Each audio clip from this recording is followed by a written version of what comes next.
Okay, so we have done the whole pre-release, but we need to add some error checking in. Now, they never normally ask you to do anything about or put any error checking code into the exam paper. So this is extra stuff that you don't necessarily have to do, but I am going to show you because it is good programming practice to do this. But certainly when you're learning your pre-release code for the exam, you could use the old version. So make sure you keep a copy of your old version before you update it, so that that's the one that you're going to be sort of learning to remember for the exam.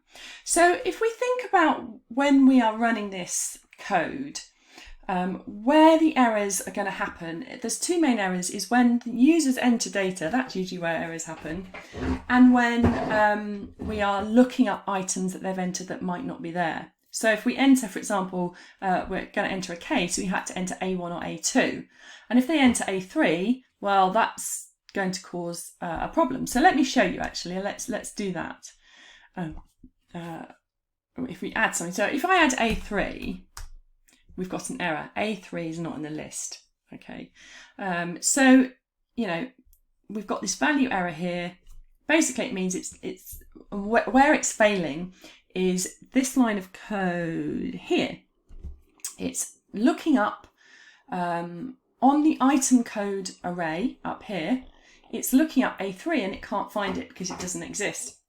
Python doesn't know what to do, so it just kicks off this horrible error and halts. So what we need to do is we need to capture that error, and we'll need to put a while loop around where they enter the data as well, because we need to force them to add to enter A1 or A2 before they can move on. So we're going to be working in this case section here. And what we're going to do is we're going to, when they input here, when we check to see what they're entering, this is where we're going to say, try this. And then if you get an error, if you get a value error, so we're going to say accept value error, and we put that there.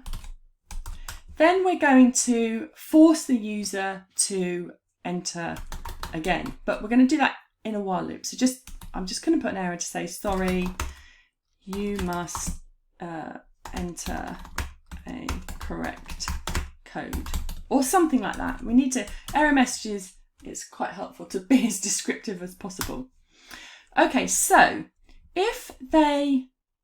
what we then need to do is move this code here, where we're adding the order onto the order and the price, and we're going to add it underneath that try, because we only want that code to run if everything's okay. Otherwise, it will just move on, and you know, we'll get that error here. So what we're doing, let me just recap. We're printing out select a case, and we're printing out the cases.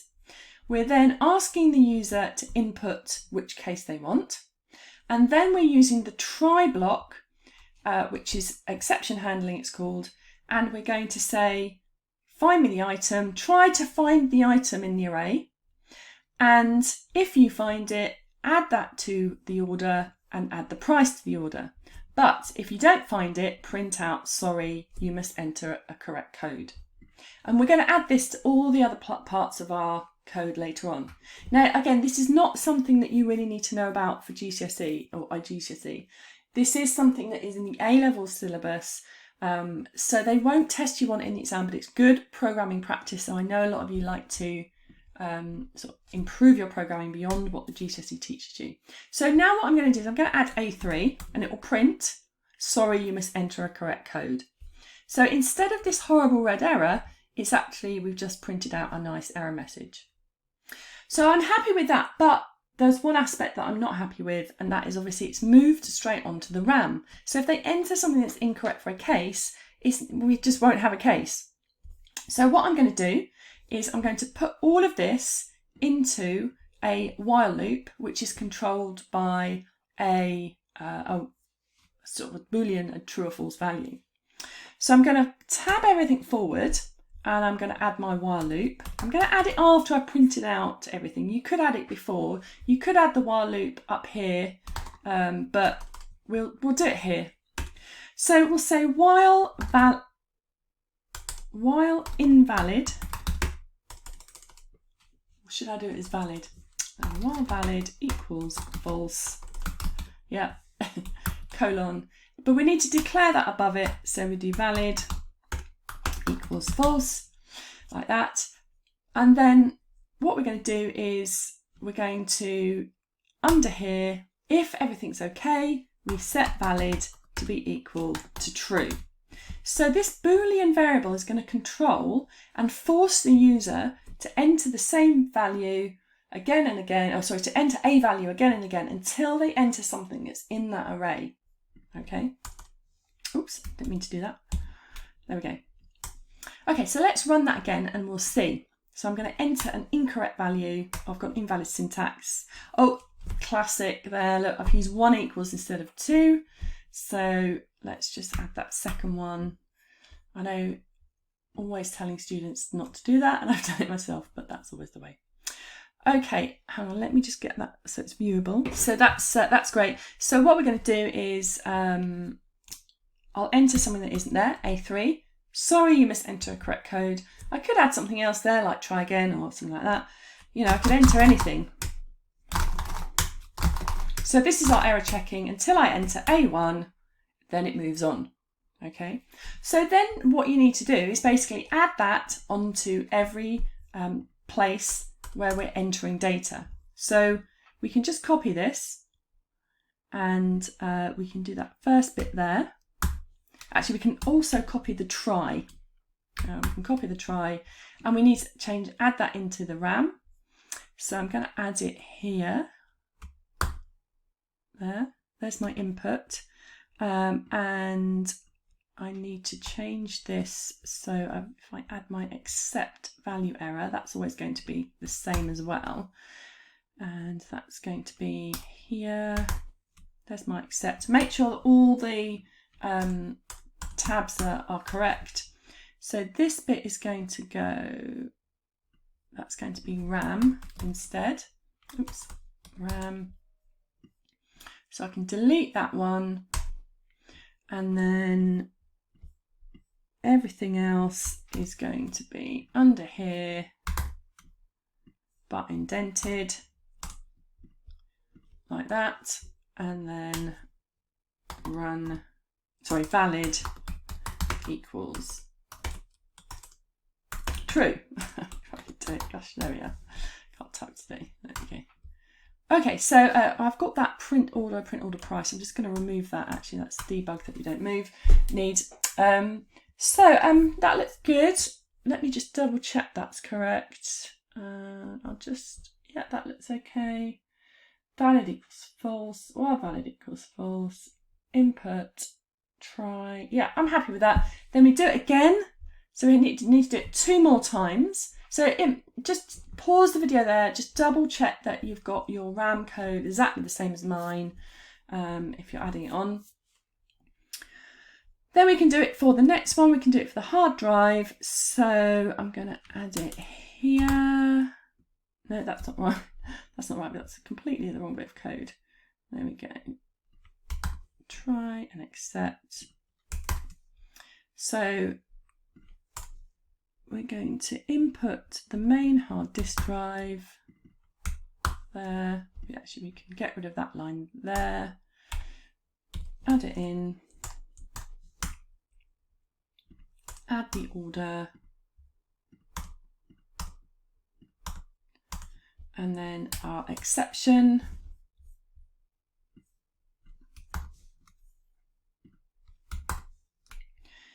That's great, I'm happy with that. And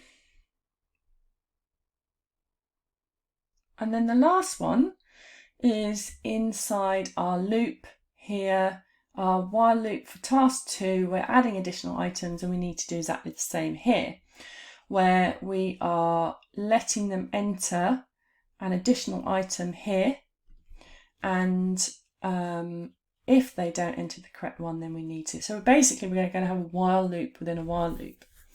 So this one's a little bit more tricky because we need to think about where our try needs to be. And it needs to be where we are adding that item. So actually what I'm going to do is I'm going to add my add counter item. I'm just going to move this line of code where we're adding that on. I'm going to move it down here. And then I'm going to have my code to check here. So let me just copy this here. And it's going to be in the else here. So we're going to have a little while loop within an else. So this is perfectly valid things to do. And instead of that one, we're going to have this one here. Oh, Control Z, sorry. Yeah, we don't need that at all. We're just going to have the add item index, and then if it's all okay, then it will get added, and then we can have our accept, and it's value error, and just our print, sorry, that item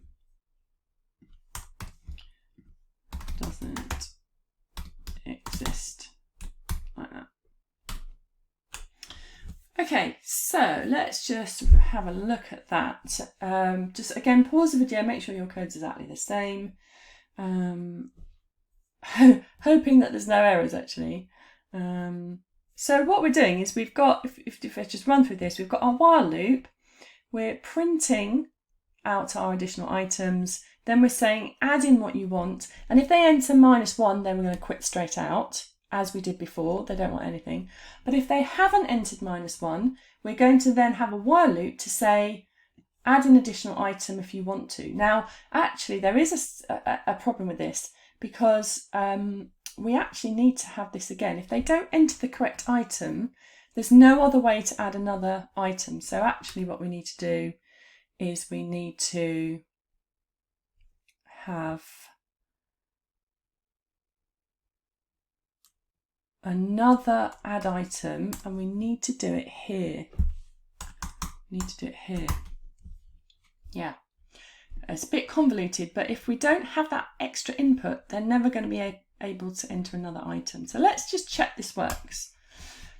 So A1, B1, C1, and now, it's that. So that's incorrect. We've got a problem here.